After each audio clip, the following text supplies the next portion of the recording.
They say you shouldn't get too attached to material things. But let's be honest, when you've poured years of your life, every spare dollar, every ounce of discipline into something, it's not just a thing anymore. It's a piece of your story.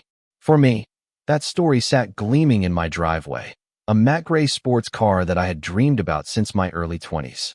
I'd watch videos late at night, volume low, so I wouldn't wake the neighbors, just to hear that aggressive exhaust note. And for years, that sound was motivation through skipped vacations, cheap takeout instead of fancy dinners, and driving an old Corolla that rattled so much I could hear it humming in my sleep. But the day I finally slid behind the wheel of that dream car and pulled it into my cul-de-sac, it felt like a chapter of my life had just been rewritten. I wasn't the only one who noticed. My neighbor Alex jogged over with his phone already recording, grinning ear to ear. "Man, you actually did it," he laughed, circling the car like it was some rare artifact. We stood there for a while, just admiring it, the sleek lines catching the evening sun, the quiet rumble vibrating in the air. For a brief moment, I felt like the sacrifices had all been worth it. But the thing about standing in your moment is that sometimes someone else is already planning to knock you off it. That someone was Marlene. She wasn't the HOA president, not even the vice president, just one of those board members who took her tiny sliver of authority and turned it into a crown. Mid-50s, sharp blonde bob cut, always in buttoned-up blouses like she was on her way to audit somebody's taxes. She stood at the edge of my driveway that first night, arms crossed, sunglasses sliding down her nose just enough for me to catch the disapproval in her eyes. She didn't say a word, just turned and walked away, but I knew right then that she and I were about to be at odds. Over the next 2 weeks, she became a ghost haunting the edges of my property. Her little hybrid car creeping past my house, not once, not twice, but every evening. Sometimes she'd park across the street with a notebook in her lap, scribbling like a detective piecing together a crime scene. Except the crime was me daring to park my own car in my own driveway. I tried to laugh it off at first, but the tension in her stare made it clear this wasn't going to fade quietly. The confrontation finally came on a Tuesday afternoon. She marched up my front steps, clipboard in hand like a weapon, and said in a voice dripping with self-righteousness, "Your car is loud. It lowers property values. It ruins the peaceful aesthetic of our neighborhood. Replace it with something cleaner. A Tesla would be preferable." She said Tesla like it was some kind of holy word. I had to bite my lip to stop from laughing. I'd read the HOA bylaws front to back before I ever bought the place. There was nothing that banned sports cars.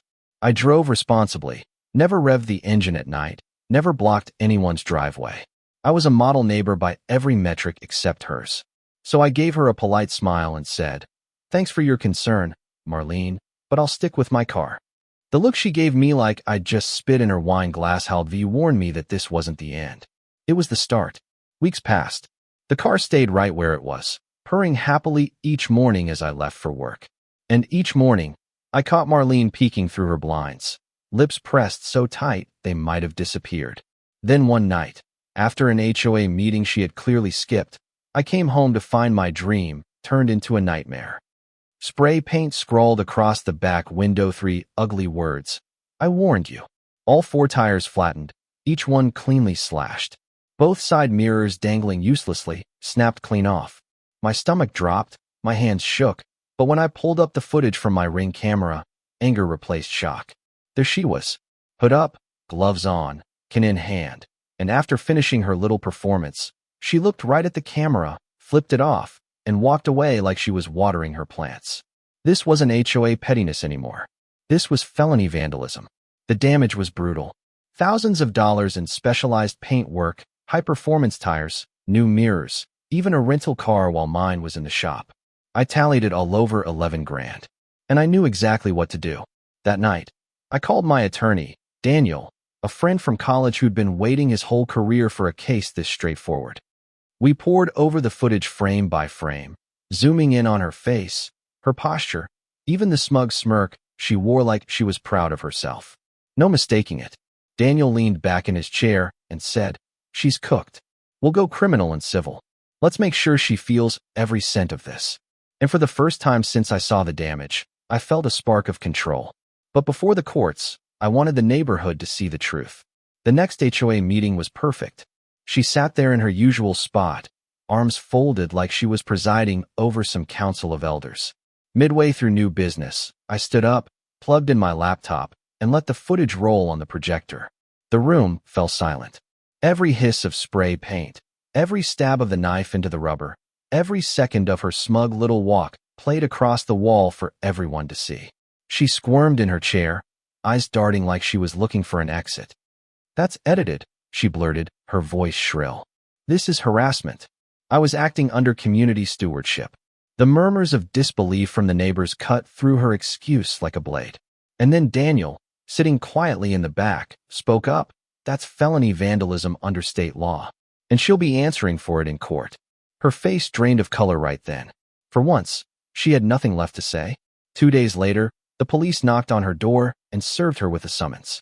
And I'll admit, watching her open the door, watching the papers handed over, and catching her eyes dart to mine across the street, it wasn't anger anymore. It was fear. And I have to say, that felt like the first real win. Court day came fast.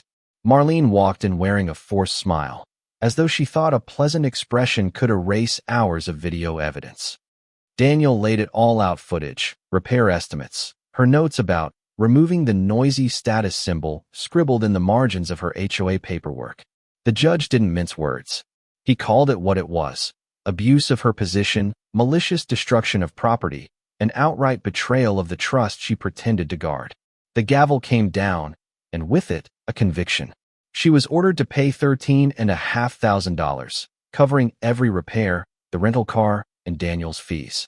On top of that came probation, community service, and a brief stint in county jail.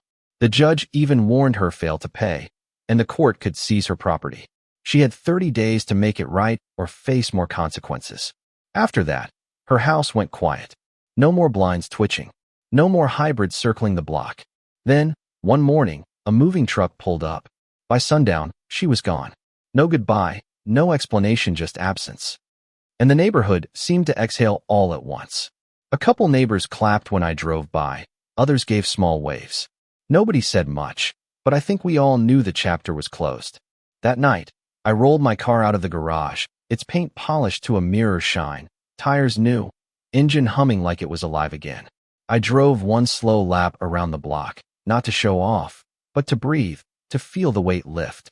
And when I pulled back into the driveway, I stepped out and just stood there for a moment, looking at what I'd built, what I'd protected. Sometimes winning isn't about shouting the loudest or making a scene. Sometimes it's just about letting the truth and the law do the talking for you. And man, when it finally does, it feels better than revenge ever could. But here's the part one keep thinking about. Was it really about the car? Or was it about power, someone so desperate to control everything around them that the sight of another person's joy was unbearable? Maybe both. All I know is, when you live in a community, there's always going to be conflict. The real question is how far people are willing to go and how far you're willing to go to stand your ground. So let me throw it to you. What do you think? Was justice served? Was the punishment enough, or not nearly enough? And have you ever had a neighbor or an HOA cross the line like this? Drop your stories in the comments, share where you're watching from, and let's see just how common battles like this really are.